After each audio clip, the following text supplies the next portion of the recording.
C'est quoi ton parcours avant Happy Kids Box? Avant Happy Kids Box, j'ai étudié en école de commerce et j'ai travaillé une vingtaine d'années en vente et en marketing. J'ai géré des équipes multidisciplinaires, j'ai lancé des produits sur le marché et c'est vrai que tout ça m'aide bien aujourd'hui. Alors pourquoi avoir créé Happy Kids Box? C'est vrai que j'étais bien en entreprise, mais pourquoi? Parce que après mon 4e enfant, j'ai eu envie d'avoir un peu plus de temps à la maison, de pouvoir passer plus de temps avec eux.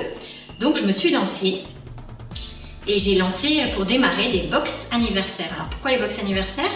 Parce que je prenais beaucoup de plaisir à organiser les fêtes d'anniversaire pour mes enfants, mais je trouvais que ça prenait beaucoup de temps. Et que ce que je pouvais trouver dans des box existantes n'était pas très intéressant parce que c'était surtout de la déco. Donc c'est comme ça que l'idée est venue, de proposer une box vraiment clé en main pour les parents, avec toute une animation autour de jeux coopératifs et quelque chose où ils n'aient rien à préparer. Ton ambition pour Happy Kids Box? Que ça continue à grandir, de continuer à simplifier la vie des parents et à égayer le quotidien des enfants avec des outils éducatifs et ludiques. Et c'est comme ça d'ailleurs qu'après l'anniversaire, j'ai eu envie de m'occuper des enfants toute l'année, de leur proposer quelque chose toute l'année. Et c'est là que la box mensuelle, mon enquête autour du monde est née. Donc chaque mois, on propose aux enfants de voyager à travers un nouveau pays. Ils mènent une enquête, donc ils résolvent des énigmes dans ce pays. Ils voyagent, ils bricolent, puisqu'il y a un loisir créatif.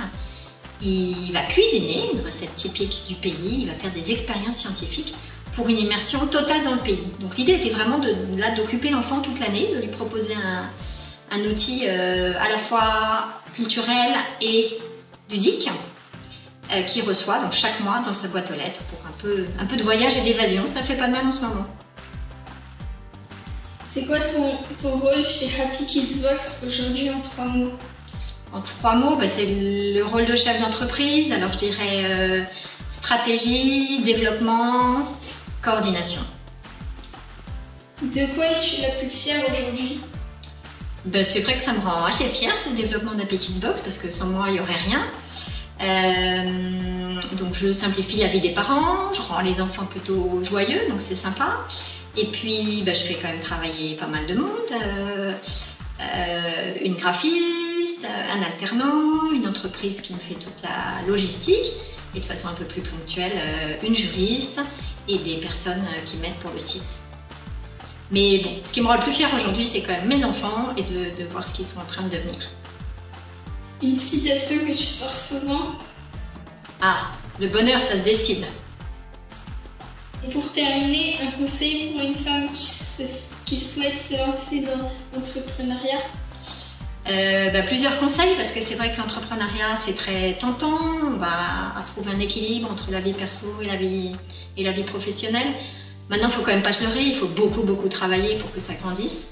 Je dirais qu'il faut des qualités d'entrepreneur, donc il faut être très dynamique, il faut être persévérant et patient à la fois, parce que les résultats ne viennent pas tout de suite. Il faut avoir une bonne compréhension globale des différents métiers de l'entreprise. Mais après, je le conseille à toutes les femmes, parce que c'est un super équilibre qu'on peut réussir à trouver. On travaille, en tout cas moi dans mon cas, je m'éclate. Je travaille un peu quand je veux, avec beaucoup de souplesse. Je peux prendre des vacances avec mes enfants. Et tout ce que je fais contribue à développer l'entreprise. Donc ça, c'est une super satisfaction.